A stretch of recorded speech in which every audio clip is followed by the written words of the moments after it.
Hello everybody, welcome back for another video. Hope you're all doing well and that you're all having a great day. As always, leaving a like, leaving a comment, or anything to help the algorithm is always very much appreciated. I do see the people out there who simply write algo. That also helps a lot. I slept terribly last night, so if at any point you hear me sounding very sluggish, it's basically because I didn't get any real sleep. And without further ado, let's jump right into it. It says Ethereum on the verge of losing 3,300 as bears regain control. It says Bitcoin dropped back to $45,000 levels. Here's what's next for Bitcoin's price. This website doesn't know. They simply just titled it this way. And this one says Bitcoin rebounds after touching $44,000 as price action remains sluggish. In another weird series of events, we have nothing but hyper optimistic, very bullish news. But on the back of that news, as that news was released, the cryptocurrency market began to fall. And let's be more realistic about it. It was mainly Bitcoin and Ethereum's price that began to move down, and the entire rest of the market began to follow. I guess the really interesting part is analysts for a couple of days, regardless of how hyper bullish everyone has been, when we've seen the last couple of videos where everyone's like, Bitcoin's going to $9 million, they all mentioned at some point that there could be a retest of around $44,000 to $45,000 to see if these new numbers that we're hitting are anything concrete, if they're going to last, if they're going to hold. Both coins have bounced off the fall that they did. Bitcoin hit 44,000 and bounced back up. I believe it's around $45,416, something or other around there. It says Bitcoin price prediction, Bitcoin trapped in a retest phase. Should you invest? Yeah, we've bounced off the actual numbers that we hit. Hopefully things continue to recover. You're going to see the rest. Like, that's the most negative part of the video thus far. Everything else is hyper optimistic. However, if you've been here before, we still have these days where, regardless of how good price news is, accumulation news, who's buying, hedge funds, ETFs, the prices will still dip after that news comes out. The most popular news story of the day, and the prices also dipped nearly immediately after this news was released. On Tuesday, enterprise software development firm MicroStrategy announced via a filing with the US SEC that its subsidiary MacroStrategy acquired 4,197 Bitcoin, roughly around $190 million US, between the 15th of February and Tuesday. Here's the tweet for it right here. The coins were bought at a weighted average price of around 45,714, roughly equivalent to the price of Bitcoin right now. As a result, MicroStrategy and its subsidiaries now hold two companies. As far as we know, it is MicroStrategy and then MacroStrategy hold a total of 129,218 Bitcoin. With an aggregate purchase price of $3.97 billion and an average purchase price of $30,700 per Bitcoin. Keeping in mind, these are, if you want to say they're the same company as it is a subsidiary through the main company, let's say one company officially owns 129,218 Bitcoin. Don't forget that Michael Saylor has announced before that he also holds an enormous supply of Bitcoin. I'm just kind of bringing it home to let you know that the accumulation is still happening right in front of our eyes. The week prior, MacroStrategy released a $205 million Bitcoin collateralized loan from leading fintech and crypto fiat gateway bank Silvergate. The firm said it would use the loan to purchase more Bitcoin, while its own Bitcoin deposits would serve as collateral for the borrowing, effectively turning it into a sophisticated leverage trade. This is not the first time. I'm certain 95% of you have heard of Micro and MacroStrategy before. Their previous purchases that we've heard of, besides the air quotes just $200 million from this time, was a $600 million purchase, and then they decided to raise more money through a really weird 1% debt option that other companies bought from them, and they only have to pay back an additional 1% on the loan that they received. Sure, why not? And then the other purchase after that was, I believe, $1.2 billion. And I feel like I'm also missing a couple of other ones for $50-60 million somewhere along the way. So nearly mimicking the news that we had about was it around 10 days ago, somewhere around there, when we had news that the people from Terra Luna were going to be buying $10 billion worth of Bitcoin, and then Bitcoin's price fell that day as well. Luna's price went up by around 12%.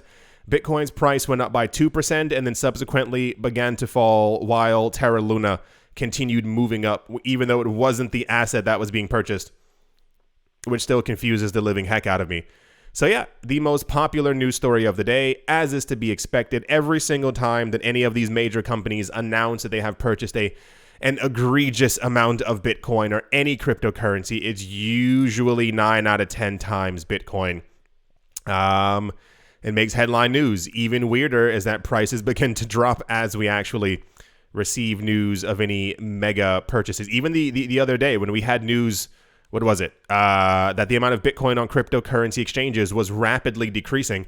I think we also were trending sideways or slightly in the red that day. So I don't know why really good news lowers Bitcoin's price, but it does. Tying also into all of this as well, we're still on price news, by the way. It says Bloomberg analysts are optimistic about Bitcoin and Ethereum's price surge. So I told you the other portion of the video that we started on would be relatively negative as far as prices have dropped. Now we're in there was a lot of news circulating around as to this person, that analyst, this rich person, that other person across the street, all believe that we are still on the cusp of some gigantic mega movement in the market, that something is going to happen within the next couple of days or next couple of weeks. And I guess this is why the retest news is kind of important, that we retested the numbers.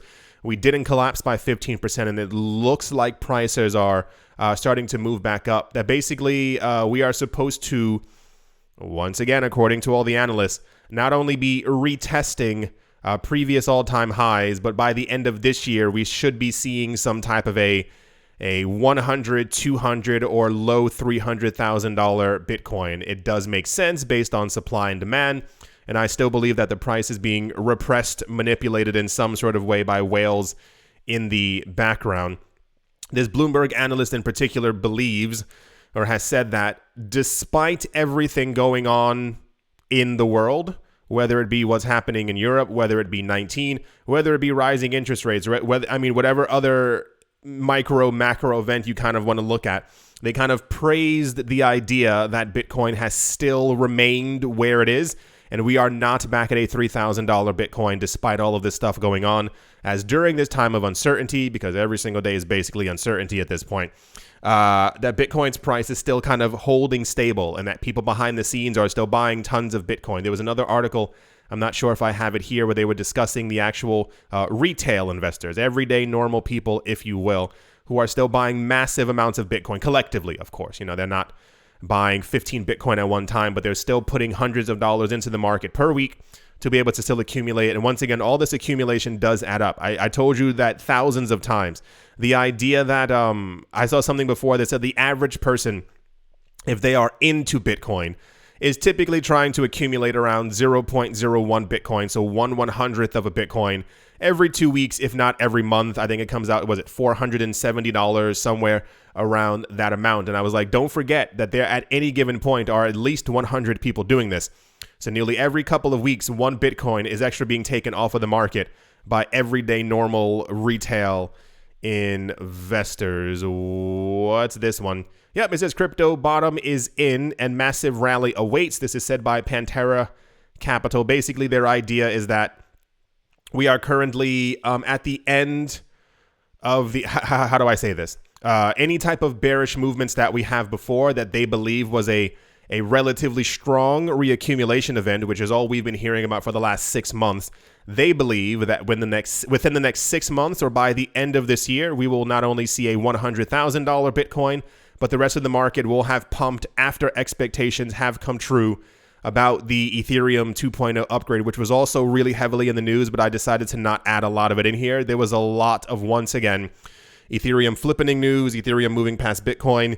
There were a couple of articles discussing how Ethereum competitors were going to be wiped away. I mean, completely washed away when Ethereum 2.0 happens, that basically it was going to be too strong for them, too much momentum, and the other coins people would lose interest in them. I'm not sure if that's explicitly going to happen. I think a lot of people in the cryptocurrency space, if you really like a coin and you found that community, I think it takes a lot to kind of drag them away. Like the idea that Bitcoin, hear me out here, Bitcoin could hit $135,000 tomorrow. It's not going to, but hear me out. People who believe and like XRP could stay exactly where the price is right now, and people would still love XRP. They wouldn't swap out their money to move into Bitcoin. So I think if people love Solana, love Cardano, love all these other coins, regardless of how well Ethereum does, I don't think a lot of people will be abandoning those projects. And also, just to squeeze this into the price news as well, because it does equate to the price news, but also the price fell immediately after this news was given out. It says Goldman Sachs has said it is planning to offer over-the-counter option trading for Ethereum to its clients. The investment bank cited growing client interest in the token ahead of its widely anticipated shift to a proof-of-stake model. The move comes just a few weeks after the bank executed an over-the-counter options trade for Bitcoin, which we were told was like the greatest thing in the entire world. Oh my gosh, a bank is finally into crypto, when we know that they're all into crypto. This is not an overnight decision. Goldman Sachs himself was not sitting in a room like, oh gosh, tomorrow let's offer Bitcoin. No, this was years in the making, as I still firmly believe. If you have these other companies who are buying up Bitcoin, don't assume that you don't offer something that you don't have. Why would Goldman Sachs be offering its clients Ethereum and over-the-counter Bitcoin options if they themselves did not have a stake in it? You make money from it yourself, and then you offer it to other people. That's how banks work. A first for a major Wall Street bank, which is a lie. The transaction was through digital finance or fund manager Galaxy Digital, which is the biggest provider of liquidity for Goldman Sachs's crypto products. The bank's global head of crypto trading, Andrei Kanastev, flagged the move during a client webinar, Bloomberg reported. He said the investment bank is planning to launch the product in due course, citing client interest, appeared to be shifting towards the world's second largest cryptocurrency as it heads to a proof-of-stake model. The move would make the token far more approachable from an investment perspective. This was also very popular news. Goldman Sachs continuing to get into the cryptocurrency space. It's also mimicking exactly what I said yesterday when we were talking about the UK talking about that they wanted to now be a cryptocurrency hub after they've back-talked the cryptocurrency space for the last 5 or 6 years. Goldman Sachs was also one of those places.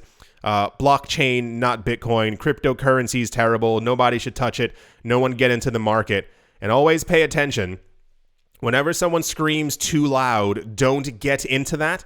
Look away from it. It's terrible. They're probably getting into it themselves. We've seen this nearly for every single billionaire. Once again, the only people who still haven't joined the court are Munger and Buffett. But they're also like up there. So I'm not expecting them to be like, oh yeah, digital revolution.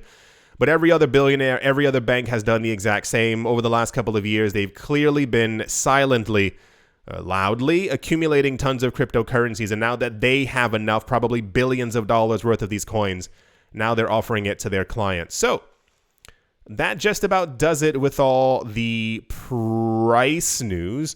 Let's see where the rest of the week takes us. There's still no reason why we should be anywhere below a $70,000 Bitcoin or a $6,000, $7,000 Ethereum, even just based off of hype and optimism of what the upgrade is going to bring, but also just the accumulation that we keep hearing about. Because don't forget, on top of there's nearly only 10% of Bitcoin left on exchanges.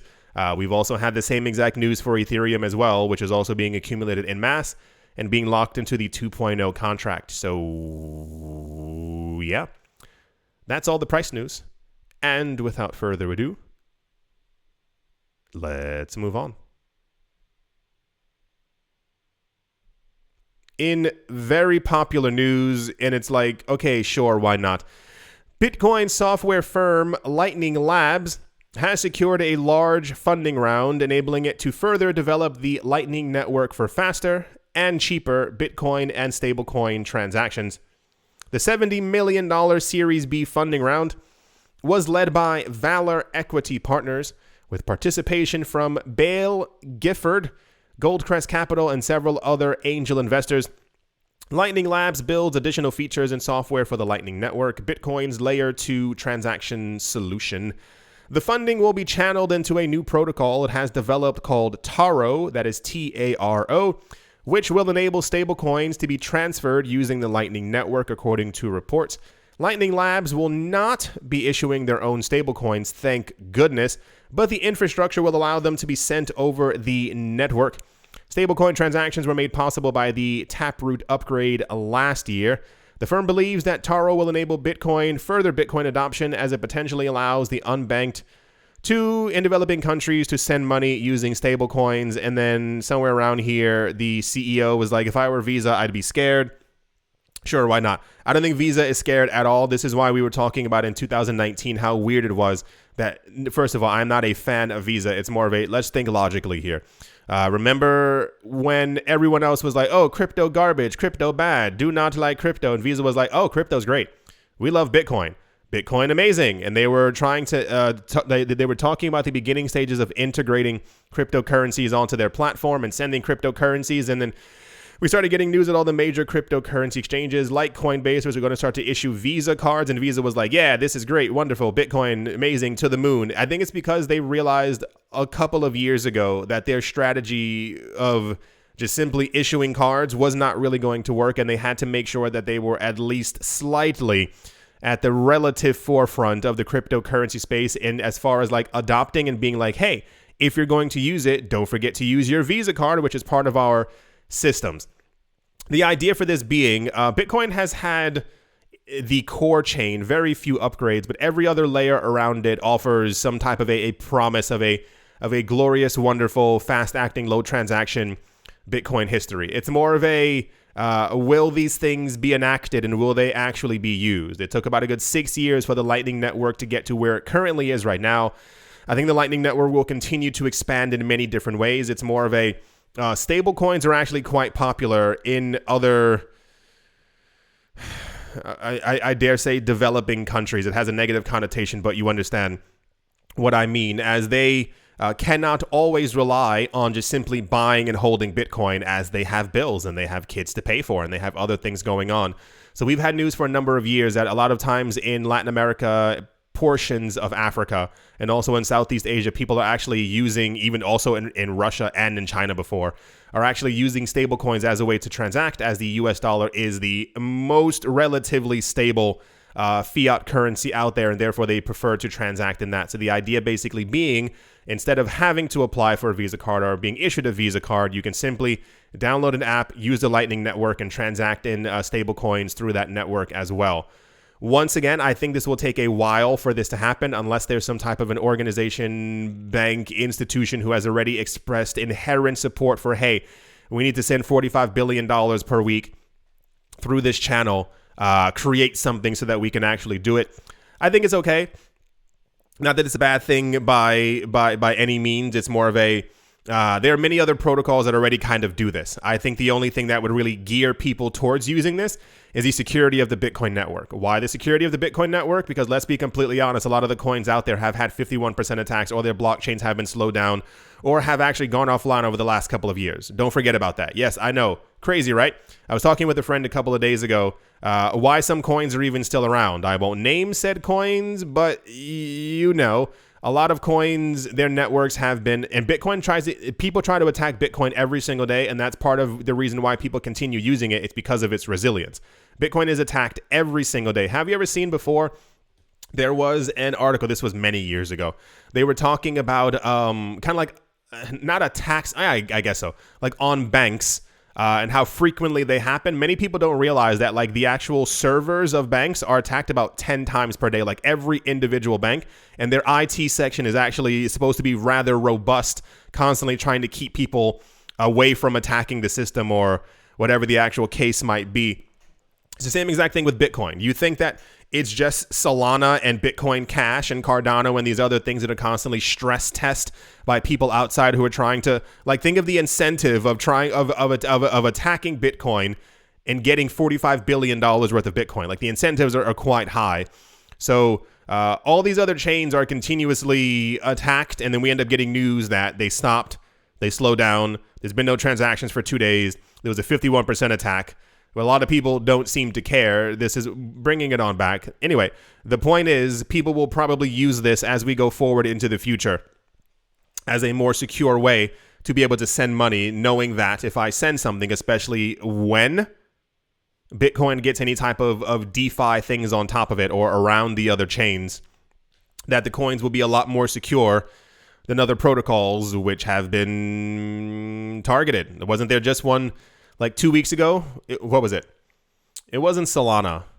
The Axie Infinity thing. Weren't they? I mean, like, was it like $500 million or something like that? That's absolutely insane. And the fact that people are still behind these chains, I really don't get it. So anyway, very popular news. The people from Lightning are preparing to issue a stablecoin protocol. I'm glad that they're not creating their own stablecoin. We have enough. We have, I think, about 130 already linked to the US dollar. We get it. We know what a stable coin is. It's more of a, extra use cases for Bitcoin and the Lightning Network now. Yeah. That's the Lightning Labs stablecoin news.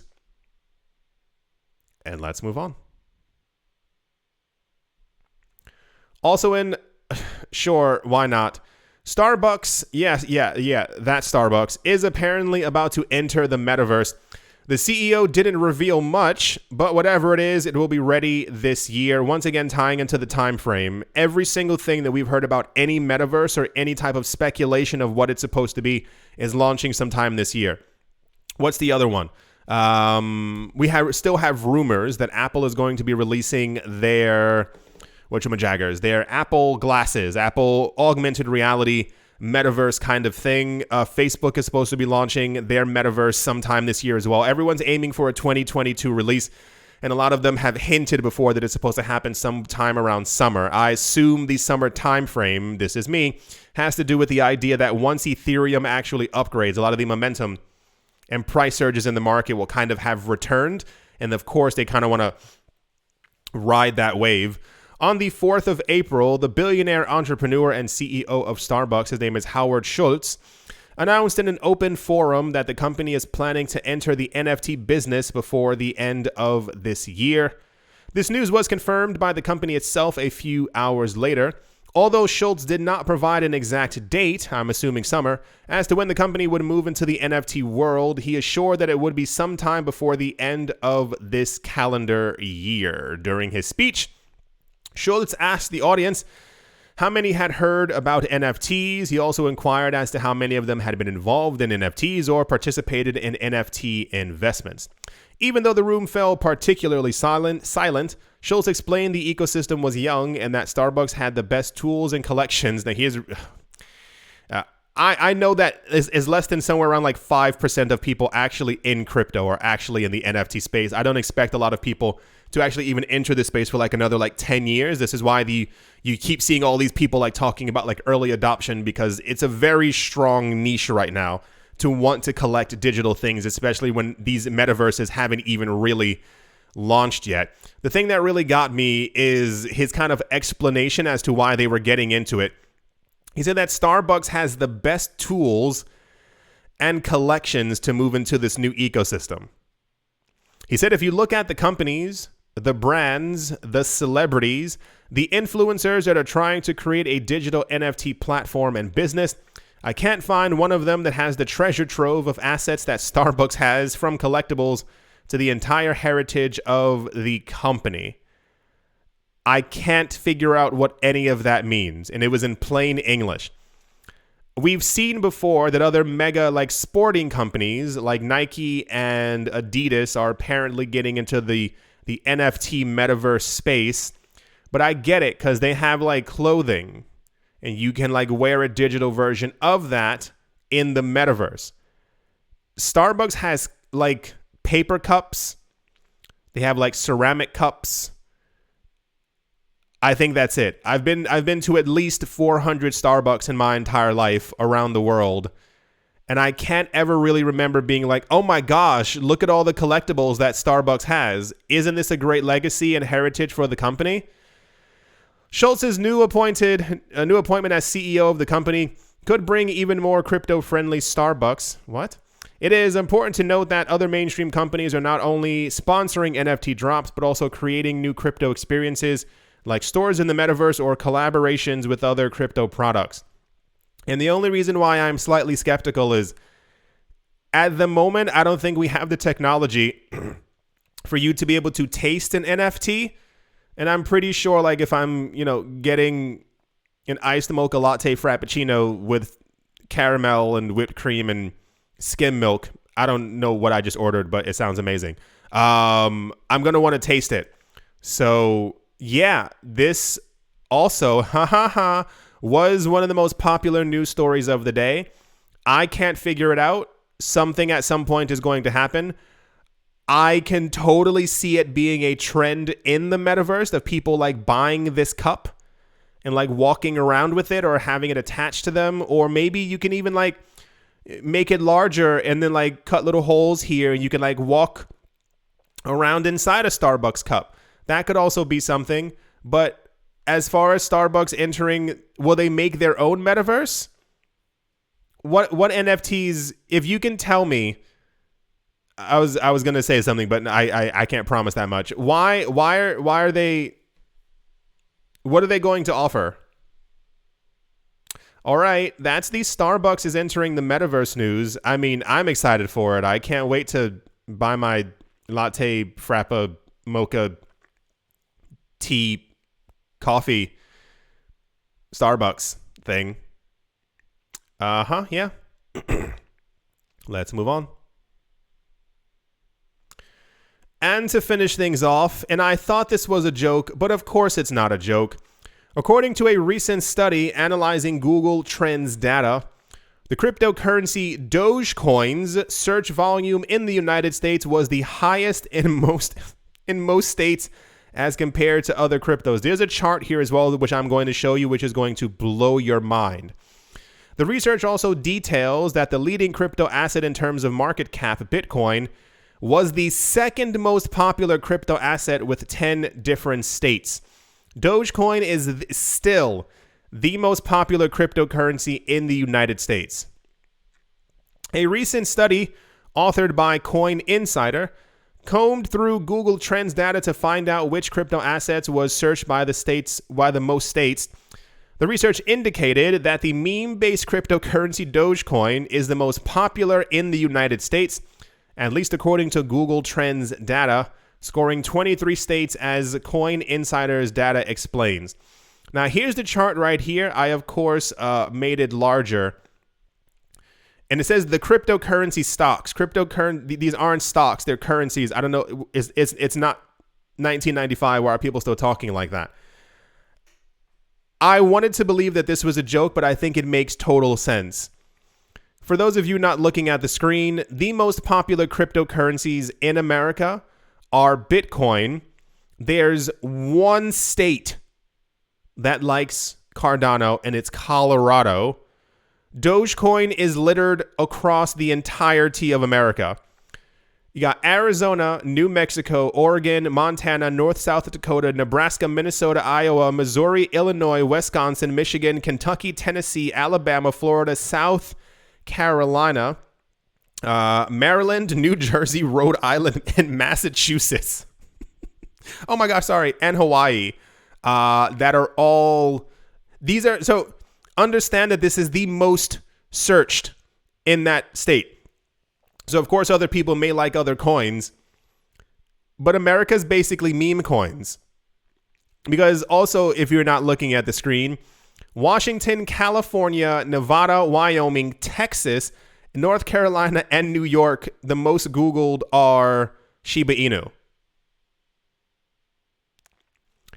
But I think it makes total sense because I think meme coins appeal to people so much more than anything. The word isn't stable or real. It's more of I think people just really want to have fun within the space. At least that's as far as my brain can get. The only Bitcoin places in America appear to be Idaho, Alaska, Kansas, Arkansas, Mississippi. Is that it? Oh, Delaware, Connecticut, and New Hampshire. And then you got one state, Pennsylvania. I have never even heard of this before. Lithium coin? Pennsylvania, why are you the only state? What is lithium coin?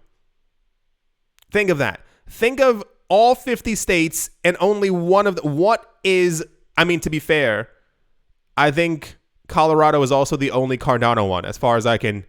Yeah, so some between Colorado and Pennsylvania, you got some explaining to do. Anyway, yeah, I saw this. I like charts like this a lot. People have made these before for other Google trends. I think they're quite fascinating. But I would have assumed that Bitcoin and Ether would have been more popular. It's a meme coin country. Anyway, I might even post this on Twitter later just so people can actually get a good look at it. Oh boy. Alrighty. Let's move on. As always, a very special thank you to my Patreon supporters, GBU Wally, Bubble Mode, How's Life Austin, Auspicious Agile and Blockchain, Jamie Saad, Blockchain Simplified. And let's move on. Empire Queen, Fudweiser, Roman, Gaba, Bitcoin Ben, Arachno, Dave, Tony, Ambroski, The Dealer's Den, Captain Something in the Z-Way Lay, Mo Barazi, VB Nerd 21, Miguel Grolay, Lauren De Silva, Quoted Biddy, Troy Allgood, The Space Case, Need a Miracle, Paternoster, Navarro Williams, Utopia 569, Moonman High, XRP, Martin Stoyo, Nostromo, John Sarson, The Animal Reader, A Bibliophobia, Todd Mullis, Adam Graysick, Wise Night Owl, 242 to the World, Bank Road Network, Crypto Artist, Coldy 3D, Setsuna, Richie Rich III, Paxis, Nick Mann, Gialavori, Jim Garner, Jeremy Fox, Minting Coins, Yes to Crypto, Bodie McBoatface, Anytime Fitness, Monk's Corner Staff, Bake Me a Cake, Tigger Machonisa, On Crypto with Lionel, and Crayola Michelle URL. Thank you all very, very much for your continued support. Thank you to everyone who left a like, left a comment, or has subscribed. If you're still here watching the video, tell me if you saw the new Batman movie. I saw it last night. I mean, I wholeheartedly, it was very difficult for me because I really believe that one movie was nearly better than the entire past trilogy. If you saw Batman, let me know. If you plan on seeing it, also let me know. I mean, it was a winner. Like, that was such a very good movie. Back on track. At the moment, Bitcoin is at $45,422. It is down by 2.65%. The weird little movements that we've been having over the last couple of days. Ethereum is down by 4%. It's still at 3,367, which is better than the 2,800 something we were just a couple of days ago. Dogecoin is up by 4.9%, 12.5% over the last week. A lot of this has to do with Elon Musk typing with his fingers and doing things. So I'll understand this momentum if Dogecoin gets added as like the main currency of Twitter, but until then, speculation. Anything else? Everything is relatively in red. I think the movement downward kind of shocked the market. I didn't check to see what was happening within the stock market, if that also had taken a tumble or if something had taken place in the world. I try to stay away from news now because it's far too depressing. I'm just being completely honest. Yeah. I think that's going to do it for this video. I do hope that you've all enjoyed. I do hope that you all are having a great day, a great morning, a great afternoon, a great evening, wherever you are, wherever you might be. I do hope that it is absolutely fantastic. Thank you all once again for watching, listening, and or supporting, and I will most certainly be talking to you all soon. See you.